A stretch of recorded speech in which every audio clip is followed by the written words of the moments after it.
Friends, কি খবৰ আপোনালোকৰ? স্বাগতম জনাইছোঁ চিকাছ ব্লগৰ অন্য এটা ব্লগলৈ। আৰু বহুদিন হ'ল মই ব্লগ দিয়া নাছিলোঁ। মোৰ এক্সাম চলি আছিল। বৰ্তমান মোৰ এক্সাম শেষ হ'ল আৰু এক্সামৰ মাজত জ্বৰো হৈছিল। তাৰ কাৰণে মই ভিডিঅ' দিব পৰা নাছিলোঁ।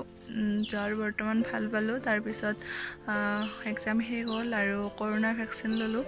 কৰোণাৰ ভেকচিন লোৱাৰ পিছতো আকৌ জ্বৰ হ'ল, হাতৰ বিষ, সেইবোৰ গোটেইবোৰ ভাল পালোঁ। বৰ্তমান সুস্থ আৰু এইকাৰণে ভাবিছোঁ এতিয়াৰ পৰা ডেইলি ভ্লগ দিব চেষ্টা কৰিম।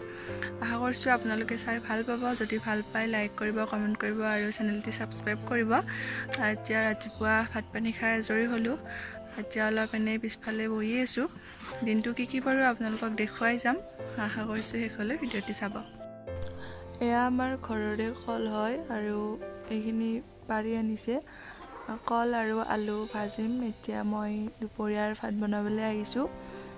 এয়া একদম চিম্পুল বনাম, কল আৰু আলু ভাজি আৰু চয়াবিন, বিলাহী আৰু আলু এনেকৈ বনাম আৰু পটল ভাজিম। এয়া কল, এইখিনি মই ভাজি আছোঁ। জানেই আৰু চবেই ভাজিব, সেইকাৰণে দেখুওৱা নাই। আৰু এইফালে মই আলু, বিলাহী আৰু চয়াবিন এনেকৈ বনাইছোঁ। এয়া এইখিনিত মই পানী দি দিলোঁ আৰু পটল ফ্ৰাই কৰিম। এয়ে আৰু হাই ফ্ৰেণ্ডছ, এতিয়া 5টাই বাজিল আৰু মই দুপৰীয়া ভাত পানী খাই অলপ শুইছিলোঁ। শুই উঠি আবেলিৰ কামখিনি কৰিলোঁ আৰু এতিয়া এনেই অলপ বাৰাণ্ডাতে বহিছোঁ।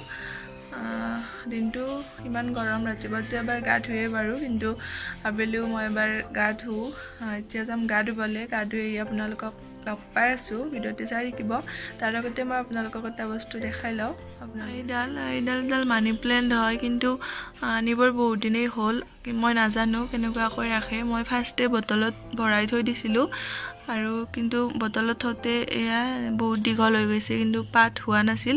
তাৰপিছত বটলৰ পৰা উলিয়াই এনেকুৱাকৈ বাল্টিত থৈ দিলোঁ। তাতে এয়া পাতবিলাক হৈছে আৰু এতিয়া এয়া নতুনকৈ হ'ব ধৰিছে, কিন্তু ইমান নাজানো আৰু কেনেকৈ ৰাখে। যদি আপোনালোকে কোনোবাই জানে তেনেহ'লে প্লিজ কমেণ্টত জনাব।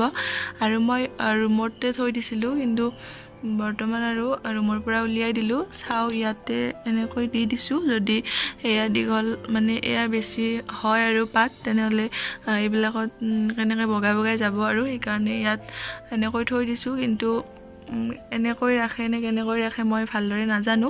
যদি আপোনালোকে জানে তেনেহ'লে প্লিজ কমেণ্ট কৰি জনাব। গাতে আহিলোঁ, এতিয়া গধূলি চাহকাপ খাবলৈ লৈছোঁ। আমাৰ ঘৰত বেছিকৈ লাল চাহেই চলে। আমি লাল চাহেই খাওঁ। চাহখিনি খাই লওঁ, তাৰপিছত আপোনালোকক লগ পাই আছোঁ।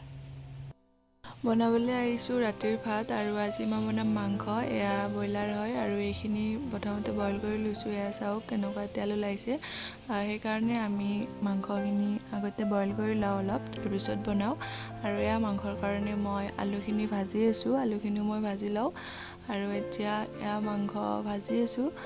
গোটেইখিনি দেখুওৱা নাই আপোনালোকক, জানে সকলোৱে বনাব আৰু একদম চিম্পুল বনাইছোঁ। বিলাহী, আলু এনেকৈ বনাইছোঁ আৰু ইয়াত মই বেছি পানী ব্যৱহাৰ নকৰোঁ। এনেও ব্ৰইলাৰ মাংস বেছি পানী দিলে খাবলৈ ভাল নালাগে। ইয়াত মই অলপ পানী দিম, দি এইখিনি অলপ উতলিবলৈ দিম, তাৰপিছত হ'ব আৰু এয়া একদম চিম্পুল। এয়া মাংস খাবলৈ ৰেডি হৈ গ'ল। এতিয়া মই গেছটো অফ কৰি দিম। হাই ফ্ৰেণ্ডছ, ভাত খাই আহিলোঁ আৰু মাংসৰ ৰেচিপি দিয়া নাই, কাৰণ একদম চিম্পুলকৈ বনাইছোঁ আৰু সকলোৱে জানেই বনাব। সেইকাৰণে এতিয়া মই ভিডিঅ'টো এইখিনিতে এণ্ড কৰোঁ। আশা কৰিছোঁ আপোনালোকে ভিডিঅ'টি চাই ভাল পাইছে। পুনৰ এটা ভিডিঅ'ৰ সৈতে আপোনালোকক আকৌ লগ পাম। এতিয়ালৈ বাই বাই, গুড নাইট।